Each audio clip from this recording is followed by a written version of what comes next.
Good day and welcome to episode 5 of the Cyber Resilience podcast series. How do we reshape the business through cyber innovation and keeping security in mind? Before we go there, let's recap where we are. This series was aimed at upping our knowledge of cyber res, security as a whole, as well as improving how we approach this evolving art and science. It's been a wonderful journey for me. We've covered 4 great episodes, measuring cyber resilience and tips on measurement best practices and how we keep our cybersecurity game strong, which was introduced by Ramses Galeo from Micro Focus, an energetic ball of fun. Then we had Today Everyone Needs to be Cyber Savvy, where we had Chris Budnick from FNB, and where we learned about the 3 best sources of information regarding the changes in the cyber world or threat landscape. We went to the inevitable, which was, now you've been hacked, what do we do from here? Where Altron's Andrew Whitaker joined us to tell us about 3 things he would expect a good organization to do in the wake of a cyber attack. Fourthly, we had cybersecurity in the software supply chain, where Michelangelo, the man, not the hotel, took us through looking at the software supply chain and where we needed to bake security into the deliverables to ensure our organizations were hyper secure. Today, we are joined by Edison Mazibuko. I was going to say the best looking guy of the podcast, but I'm going to leave that alone, Edison. Where he is a director of DRS, and he's going to be talking around how technology and innovation can change our world and our lives, and cyber innovation as a concept. Edison, thank you for joining us today. Thank you for giving us some time. Can you, before we dive into the topic, just tell us a little bit about your journey that brought you here today? Thank you very much for having me and for such kind words. So yes, I'm Edison Mazibuko, and I come from an engineering background where I studied a Bachelor of Technology degree, and I've worked my way up. Security engineer, became a security architect, and now find myself as a technical director. So as a technical director, I'm responsible for obviously making sure that we have the right people on board in our organization, make sure we have the right capabilities to be able to protect our customers. So DRS, just to tell you a bit more what we do. So we're a value-added reseller and service provider. And so we basically cover multiple aspects of cybersecurity. We do advisory services, managed security services, and Awesome. And do you live in Johannesburg, Edison? I do. What do you do after hours? What's your most fun go-to activity that you would get up to? Fun. Is gym considered fun? Yeah, absolutely. So fun, gym, spending time with my son, and awesome. An occasional hike now and then that actually, getting out into the outdoors. I've enjoyed that from a perspective of lockdown, just seeing how many people, once the restrictions were up, got out there and are just enjoying our green spaces. And for you who don't live in Johannesburg, we do have green spaces. And there's such beautiful places to find in Joburg if you just get out there. Edison, today you've come to talk to us about cyber innovation and reshaping businesses through cyber innovation. What is cyber innovation to you? Cyber innovation. So I would say the ability to actually use our current tools to actually change with the current landscape. Because as we've seen in the last year or two now, what happened in the world is a lot has changed, paradigms have shifted, and the way business gets done has also shifted. So being able to be innovative in terms of the approach and the way you do things has become quite key. So whether it's obviously processes or technology, you need a combination of all those to actually be competitive in an innovative way. You are exposed to a large amount of customers in your role. Do you see people being afraid of this change, or do you see them diving in boots and all to change their way of working? To be honest, I think we're not accustomed to change the majority of the time. So there are very few organizations that were actually ready for, what came about. I mean, you hear stats about we've done so much progress in the last year, that is basically squeezing a whole bunch of years of progress in a short space of time. So that can be quite daunting for people who are not accustomed to change. So a lot of people actually, I think, struggled. Some of them embraced it, and others were actually kicked into, into the new way of working, kicking and screaming. So you can see, with remote working, for instance, where some organizations just of days they were ready, and some of them still had to scramble to make sure that their people have laptops, or and then they have VPN connectivity to be able to actually do that. So I think it's been a mixed bag. It's been a mixed bag. The majority of people, I think, struggled, but I think they're slowly coming around to it now. Okay. And when you talk around this fear that people have you seen good ways that people have minimized this fear? What have you seen that's working to take away the anxiety and just allow business to work? So I think having a priority of what's important is actually quite key. Don't try to do everything. Really prioritize what are the key factors that will actually get your business going and moving forward. And then you can do those in small incremental steps will actually assist, and implement obviously necessary tools that will help people just communicating. For instance, the unified communication and collaboration tools have been with us for some time now. But with the lockdowns that have happened, a lot of people have started getting accustomed to actually using the video conferencing facilities, the chat tools, the whiteboard, and Kanban, virtual Kanban, facilities that are available, and that's making people a lot more relaxed in terms of like, well, it's the same way we've done business, when we were physically in the office. Now it's just virtual. Okay. Do you think most people understand how to use the tools? Are they au fait with them, or do you think there's room to improve on that? I think there's definitely room to improve. There's definitely room to improve. I think it depends on the individuals, right? Some people, are more technologically inclined, and others not so much. So that has always been a challenge. I think we take it for granted, something simple as using, a video conferencing facility, but some people maybe struggle with that. And I think it's important to be able to, bring everyone with us on the journey, because that's where the world goes. So we're talking about cyber innovation and security around this. With COVID coming through, we've had to innovate our business models. What role does cyber innovation play in this, and where does that sit in the organization in your mind?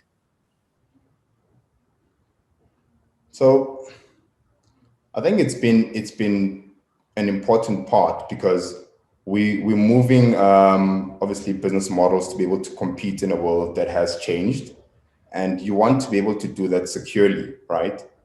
And there's always been this talk about you need to bake in security into whatever capabilities you have, and that's true. You don't want to be able to do it in the back end, because the adversaries are they're becoming more innovative and coming up with new techniques all the time.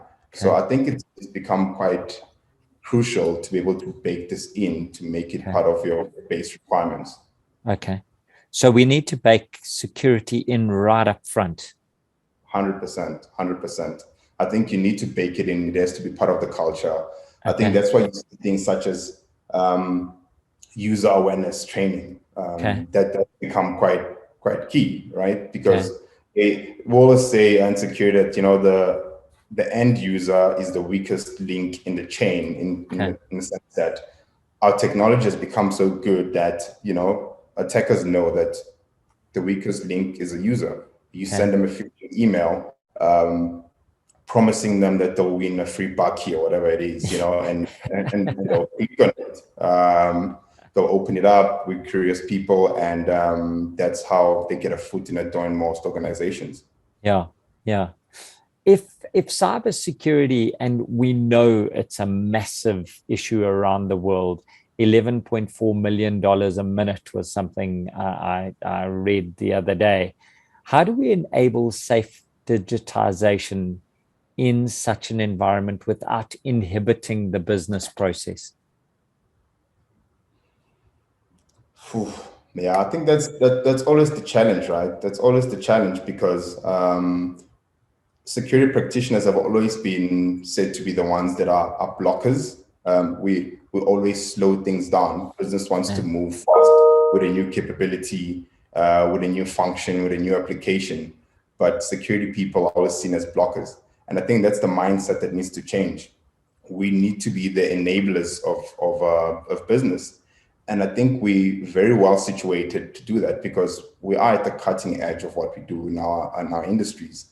And utilizing concepts such as automation, that's quite key. Businesses can actually benefit a lot from automation and streamlining a lot of the non-security components of it. So I think that so I love that point. So actually business could learn from security teams, because I made a note here, security is often cutting edge. So maybe the business should do a tour of what the security teams are doing and see how we can then backfit that into the business to enable the customer interaction. Is that what you're saying? Absolutely. Absolutely. I think we can all learn from each other. So remember, one of the biggest challenges we have in security is a skills shortage, right? Okay. And a lot of teams have had to do a lot with very little. And that's definitely an attitude that, it's a can-do attitude. It's like, you know what, we don't have all the tools, we don't have all the people. So we got to automate as much as we can. We've got to streamline where we can. And I think that's something that the rest of the business can actually take on. I like that. I really like that. So if we were older in the 80s and we were watching MacGyver, we would be making a plan from a security perspective. Yeah.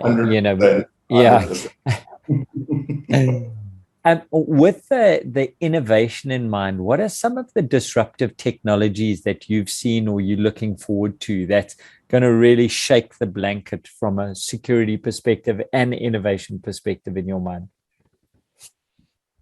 So I think obviously when you talk about technology in general, I mean, we've seen things like, biotechnology, that's quite big. Drones are a big one. We've seen a lot that's happened with drones, across the world, even on our continent, from drones who deliver medicines in remote areas to drones that, do some security work, whether it's, protecting endangered animals and so forth. And moving it closer to security, I think we've seen a lot more consolidation in terms of the tools that are available. Okay. A lot of people, like I said, they're trying to do a lot with little. So consolidating vendors, they're consolidating capabilities, and that's a trend that we're going to see going forward. I mean, you see a lot of new terms such as XDR, for instance, that, it's a platform that's supposed to replace some of our more traditional security tools where you have a single place where you can do almost anything and everything security related. Awesome. And do you think that that we are able to keep up with this, or have we got fast movers that are moving ahead and taking the market share? Yeah, I think there'll always be people who are, leading the game and on the leading edge. But I think a lot of us are catching up. But I think organizations do need a bit of assistance. That's why you get service providers that, such as managed service providers, that their job is always to remain on the cutting edge of this, where an organization, you need to be focusing on your core business. You know, you don't want to try and do everything, you know, yourself. So you need to leverage, and partnerships are very important. Organizations such as Micro Focus are doing that very well, right? Where they got a big automation drive, and they actually take organizations through the whole journey to make sure that you're actually covered in that aspect. Brilliant. Edison, if you deal with a number of South African companies and leading companies being a value-added distributor, are we falling behind, or are we on par, or are we ahead of the game from a perspective of cyber innovation with security? I think I've seen instances where we're well ahead of the game. You know, there's some of our entities here that are actually, you know, proper world class and actually can give some of the best organizations out there a run for their money. And those are some of those that are lagging behind. So I think the key thing is when you think innovation, that I also tell people is innovation is not always having the shiniest tool, right?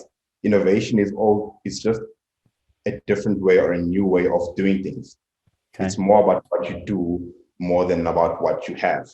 So that could be an innovative process that you put in place, innovative way you provide a service. So, and that we're seeing quite a number of it. Brilliant. That's fantastic. How would you suggest that the SADC region and the African continent take advantage of the technology that's there, that we are not left behind when it comes to this digitization of the world?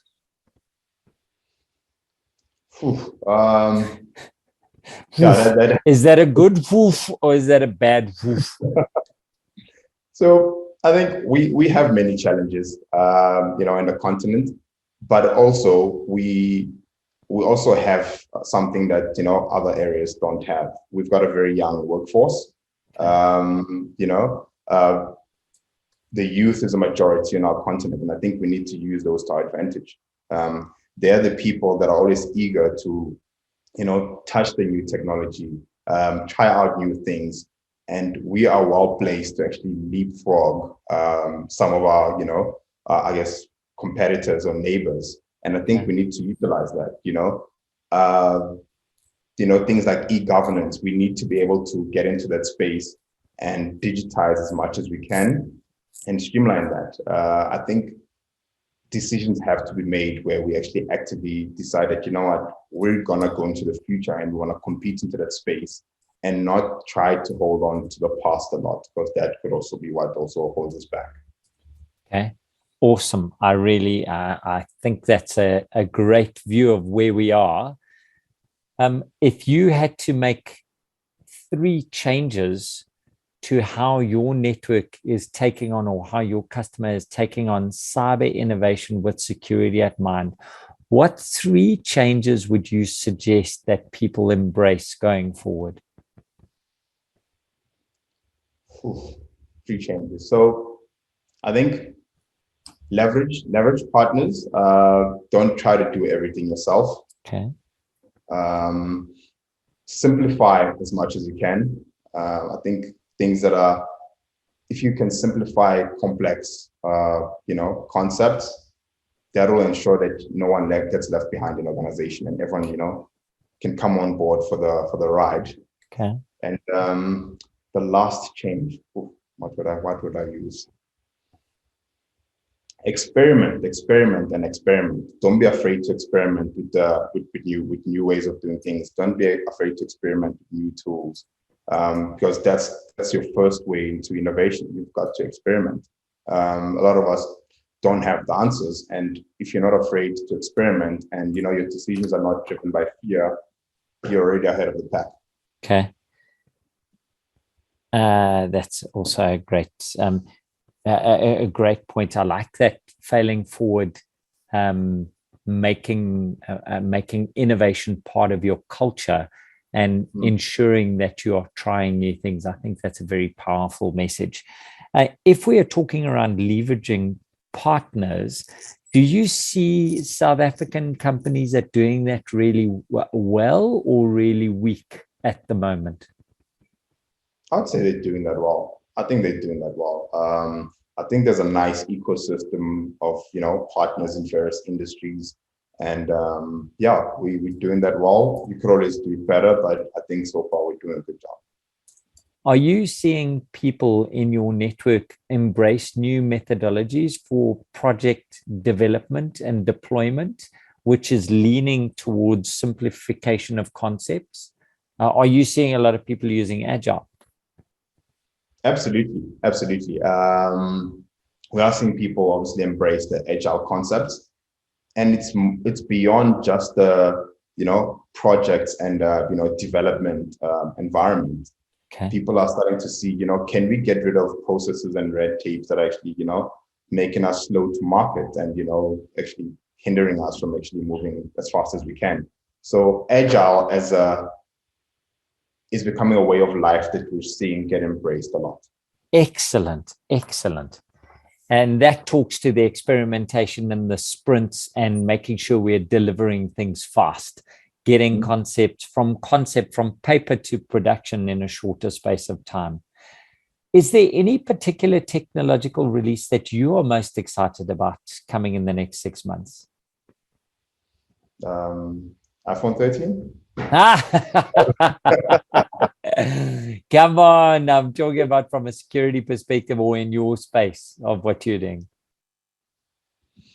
I guess because quantum computing is so far away, we'll have to I'm keeping an eye on what's happening in the XDR space, where there's a lot of simplification that we're seeing, where you're trying to get a single platform that will give you a view on what's happening in your network, in your endpoints, on your cloud infrastructure. So I think that has a good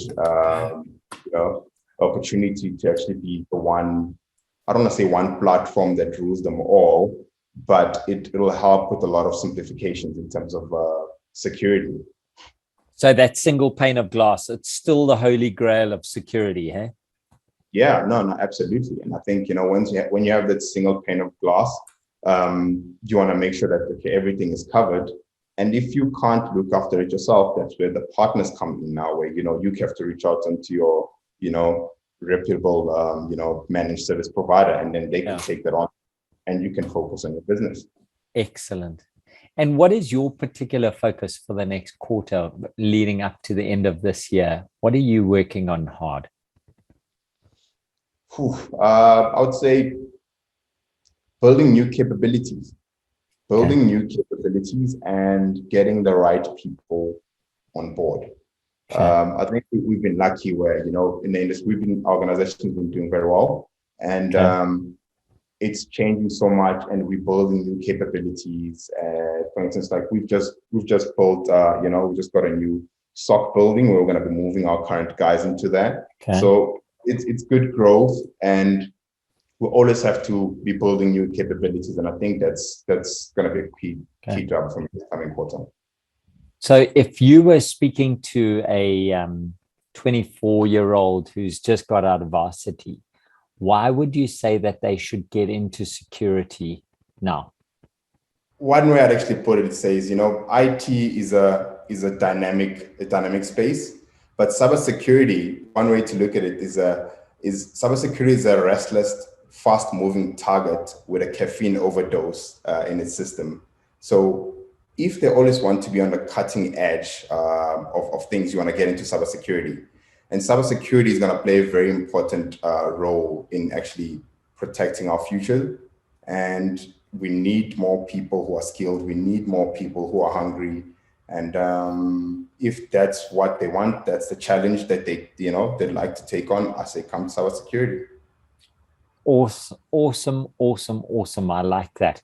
I think that there are so many opportunities within IT and within cybersecurity that it would be a really interesting discussion to have with those young people about where they're going to go. Because you've spoken about skills shortage and about new capabilities throughout this talk. So any young people or parents with young people, get them into security, get them into security. Innovation as a concept seems to be pretty linear, but as a culture, it seems to be multifaceted. What advice do you have for any colleagues to up their innovation quota? And can you, is it just built into some people to innovate? So I think one advice I'd probably give to maybe people in a similar, position as I am is they have to try to be a bit more empathetic, Okay.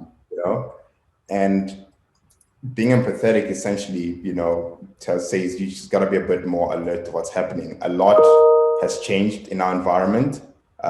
People are going through a lot. And I think being more connected actually unlocks a lot of things, such as innovation, for instance. Okay. I mean, once people can actually feel that you do care for their well-being, and you're not just always pushing the bottom line, they'll be willing to actually, help you push the goals of the organization. Okay. And innovation will actually be one of those things that you get to unlock. Okay. Awesome. Thank you very much. We are going into Cybersecurity Awareness Month. It's a very big concept for people, but often underplayed. There's lots of business priorities that are getting thrown on top. What message have you got for C-levels with regards to cybersecurity in this month of heightening awareness for them? I think simplify it as much as you can, all the way from the board level down to every staff member. Let's try to take these concepts that are sometimes complex and difficult for people to understand and actually simplify it in ways that they can actually see it. And the cool thing is a lot of the skills that people can learn are transferable to their personal life, right? I mean, security is not just a problem that happens in an enterprise. Privacy and data security are skills that people can use, whether they are using social media or the kids are online schooling. These are skills that have become quite, elemental to have at the moment. I got my soundbite for the podcast right at the end there. Security doesn't only happen at work. Yeah. I really like that, Edison. I think that's solid wisdom there. I'd like to thank you for your time here with us, Edison. I know that you've got quite a busy portfolio, and especially in this month of cybersecurity. I know Micro Focus is a good partner of yours, and I wish you all the success for the end of the year. And I hope that you strengthen the partnership with them and we get to see much more of you in platforms like this. Good luck for the lead up for the end of the year. And from my side, Daniel Robus, I'd like to thank you for allowing me to host this podcast. Have a wonderful day, and I will see you soon.